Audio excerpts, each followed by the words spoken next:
सलाम, नमस्ते, सत श्री अकाल। मैं हूं रजा और आप देख रहे हैं रजा ग्राफी की मिडिल ईस्ट स्पेशल रिपोर्ट, जिसमें मैं आपको ईरान की बड़ी खबर जो मेरे पास फिलहाल मौजूद है वो देने वाला हूं। सबसे पहली और बड़ी खबर है ईरान के तेहरान में चेतगर टावर, उसके 14वीं मंजिल पर धमाका होता है बहुत बड़ा। ऐसा धमाका कि ईरान में उस इलाके में रहने वाले लोगों के दिल दहल गए कि पता नहीं अब इजराइल ने क्या किया। खबर यह है कि ईरान का मीडिया ने फौरन इसको कवर करते हुए कहा कि ये जो है गैस पाइपलाइन का ब्लास्ट हुआ है, सिलेंडर समझिए, सिलेंडर फटा है। लेकिन ईरान की दूसरी मीडिया कह रही है कि आगा खामनाई ने, सुप्रीम लीडर ने IRGC के जो नेक्स्ट कमांडर को चुना था कि अगले ये होंगे, इजराइल ने उनका असैसिनेशन किया है, ऐसा हो सकता है। लेकिन ईरान की सरकार इस बात पर पुष्टि नहीं कर रही है, न कोई सफाई दे रही है। हालांकि ईरान अब इस स्थिति में है कि अब वो ये एक्सेप्ट नहीं कर सकता कि हाँ, इजराइल के हमले कामयाबी से हमारे यहाँ धोखा देकर हो रहे हैं और धोखे से हमारे टॉप IRGC के कमांडरों को मारा जा रहा है। ईरान अभी भी अंदर से खोखला है। ईरान को ज़रूरत है कि गद्दारों को ढूंढे और जासूसों को पकड़ कर सीधा फांसी पर लटकाए। अब इजराइल की इंटेलिजेंस ने कहा है, आपको यकीन हो तो करिएगा, हमको तो नहीं है, लेकिन क्योंकि खबर है तो मैं आपको बताऊंगा। इजराइल की इंटेलिजेंस ने कहा है अपनी रिपोर्ट में कि फॉर्दो, नतंज और ये जितनी भी ईरान की न्यूक्लियर फैसिलिटी थी, सब में यूरेनियम था और इजराइल के हमले और अमेरिका के हमले से पहले ईरान ने उन यूरेनियम को निकाला नहीं था, क्योंकि वो काफ़ी गहराई में थे, उनको निकालना मुमकिन नहीं था। लिहाजा इजराइल की इंटेलिजेंस की रिपोर्ट में ये समझाने और बताने की कोशिश की गई है, यकीन दिलाने की कोशिश की गई है कि जी ईरान का यूरेनियम तबाह हो गया है, ताकि बची कुची इज्जत इन सुअर नस्लों की बच जाए कि हाँ जी, हमने तबाह कर दिया है। लेकिन आपको पता है कि ईरान पूरी तरह से डटा हुआ है। ना ईरान ने सीज़ फायर किया, ना ईरान ने सीज़ फायर पर कोई शर्त रखी, ना शर्त मानी, ना ईरान ने ट्रंप के आगे सरेंडर किया, क्योंकि ट्रंप का ख्वाब था कि ईरान सरेंडर कर दे। लेकिन अमेरिका इजराइल का मुँह काला हुआ, तो अब अपने आप ये अपनी तारीफ कर रहे हैं और हालात बनाने की कोशिश कर रहे हैं कि दुनिया मान ले कि इजराइल बेहतरीन काम करके जीत गया है। हालांकि ऐसा बिल्कुल नहीं हुआ। उधर इजराइल के डिफेंस मिनिस्टर ने कहा कि अगर हमें जंग पर जाना होगा तो हम जाएंगे, हम दोबारा हमले करेंगे और इजराइल के हाथ काफ़ी लंबे हैं। तेहरान, इस्फहान और ईरान के चप्पे चप्पे तक हमारी पहुंच है। उधर ईरान की मिसाइलों से जो तबाही इजराइल के अंदर मची, आपको बता दूं कि उन तबाह हो चुकी बिल्डिंग और डैमेज हो चुकी बिल्डिंग, तस्वीर देख लीजिए, उन तमाम बिल्डिंगों को इजराइल ने तोड़ना शुरू कर दिया है, क्योंकि इनको पूरी तरह से तोड़कर अब दोबारा बनाने की ज़रूरत है। क्योंकि जो वार और जैसा वार ईरान ने किया है, इस वार के बाद वो बिल्डिंग कभी भी गिर सकती हैं। जहाँ जहाँ ईरान की मिसाइलों ने चुम्मा लिया है, वो जगह पूरी तरह से तबाह हो गई है। ईरान के राष्ट्रपति मसूद पेज़ेश्कियान जो हैं, उन्होंने साफ कहा है IAEA को हिट करते हुए कि IAEA पहले अपना दोगला रवैया सही करे, तभी हम उसके साथ काम करेंगे या कोऑपरेट करेंगे। भाई आप सोच के देखिए, जहां अमेरिका का राष्ट्रपति और इजराइल का प्रधानमंत्री जीत के दावे कर रहा है, वहां ईरान के तेवर में कोई कमी नहीं है। ईरान के विदेश मंत्री ने कहा है कि हम अमेरिका से बात तभी करेंगे जब वो एडमिट करें कि हाँ, उन्होंने गलत किया। अमेरिका ने गलत किया ये माने अमेरिका, और जो हमारी न्यूक्लियर फैसिलिटी पर हमला करके जो हमारा माली नुकसान किया है, वो नुकसान की भरपाई करे अमेरिका, तब हम सोचेंगे कि अमेरिका से बात कर रही है कि नहीं। ये एटीट्यूड है ईरान का। लेकिन अपनी मीडिया में, अपने घर में एक दूसरे की तारीफ करके खुश रहते हैं अमेरिका के राष्ट्रपति ट्रंप और इजराइल के प्रधानमंत्री नेतन्याहू। उधर नेतन्याहू ने कहा है कि अगर ईरान अमेरिका की डील के बाद खतरा टल जाता है तो बहुत अच्छी बात है, लेकिन अगर खतरा बना रहा और डील नहीं हुई तो फिर हम दूसरा रास्ता अपनाएंगे। यानी ईरान को धमकी पर धमकी पीटने के बाद भी इजराइल दे रहा है। अमेरिका का न्यूयॉर्क टाइम अखबार टॉप 3 अखबारों में आता है, टॉप 3 के अखबारों में। न्यूयॉर्क टाइम्स ने छाप दिया है, स्क्रीन पर रिपोर्ट है। अमेरिका के अखबार ने कहा कि जो ईरान ने यूरेनियम बढ़ाया था, एनरिच यूरेनियम जो ईरान का था, अमेरिका और इजराइल के हमले में वो पूरी तरह से बच गया है और पूरी तरह से वो सेफ है। यानी अभी इजराइल की इंटेलिजेंस रिपोर्ट कह रही है कि नहीं ईरान का तो यूरेनियम तबाह हो गया, और ख़ुद अमेरिका और इजराइल के अखबार कह रहे हैं कि ईरान ने जो बढ़ाया था यूरेनियम वो पूरी तरह से सेफ है। तो इतनी बुरी तरह से ये अमेरिका इजराइल पिटे हैं कि एक दूसरे की तारीफ करके जीत का एहसास कर रहे हैं। बहुत बड़ा कांड हो गया है।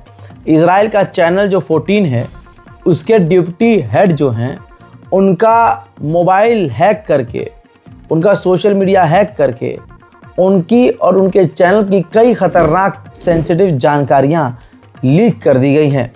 ईरान के हैकरों ने इजराइल के नाक में दम करते हुए दिन में तारे दिखा दिए हैं। उधर अमेरिका ने कहा कि हम यूक्रेन की मदद दोबारा करने वाले हैं, लिहाजा इजराइल के अंदर से अपने पैट्रियट डिफेंस सिस्टम निकाल कर हम वापस यूक्रेन में तैनात करेंगे। ये एक चाल भी हो सकती है मेरे दोस्तों। ईरान के पार्लियामेंट स्पीकर ने कहा कि जब जंग चल रही थी तो ईरान का सुप्रीम लीडर 80 साल का बूढ़ा कहीं बैठा हुआ छुपा हुआ नहीं था, बल्कि वो IRGC की फौज के साथ ऑपरेशन रूम में था। और जो ईरान पर हमला हुआ और सैन्य अधिकारी, टॉप लेवल के अधिकारी मारे गए, उनके मौत से जो शॉक लगा था ईरान की सेना और ईरान की आवाम को, कुछ ही मिनटों में अपनी बातों से और अपने हौसलों से ईरान के सुप्रीम लीडर ने उनको सदमे से बाहर निकाल दिया था। उधर अमेरिका ने भी अपने साथियों, सहयोगियों और अपने देश के लोगों से कह दिया है कि ईरान ट्रैवल ना करें, यानी ईरान अब ना जाएं। उधर इजराइल ने एक और जासूस, यहूदी जासूस को गिरफ्तार किया है जो ईरान के लिए काम कर रहा था। उधर E3 यानी जर्मनी, फ्रांस, ब्रिटेन ने IAEA को कहा है कि हम ईरान पर खतरनाक और खौफनाक और बड़े प्रतिबंध यानी बैन लगाने वाले हैं। इतनी बड़ी खबर आई है जिसके बाद फ्रांस का राष्ट्रपति हो या फिर अमेरिका का राष्ट्रपति हैरत में पड़े हुए हैं कि ऐसा हो सकता है, और नींद उड़ चुकी है डोनाल्ड ट्रंप की।